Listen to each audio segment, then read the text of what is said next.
experience to women. Secretary Health and Family Welfare Government of Meghalaya, Ramkumar Singh, today inaugurated the TB Culture and Drug Susceptibility Lab (CNDST) at RP Chess Hospital, Shillong. While addressing during the program, Ramkumar Singh said that it is an important milestone in the fight against TB.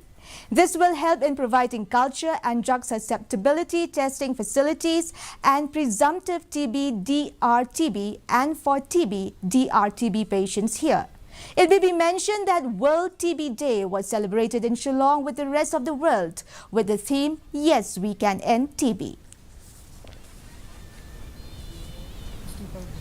Even further, it's a language that communities understand. That is why the TB TB-free village Panchayat villages program has started. We are already there. About 250 villages will get the TB-free village status.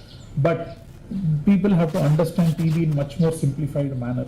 Until that, it would be very difficult for us to take this as a public health movement. This is such an important task. So the main challenge is to demystifying it and telling people that it is serious. If someone at home have had TB, we need to be, because this has a long dormant period. It can be there in body for 10 years, 15 years. It will not manifest immediately. After that, it will manifest. And TB can be cured. That is also something which we need to know with the proper treatment regimen.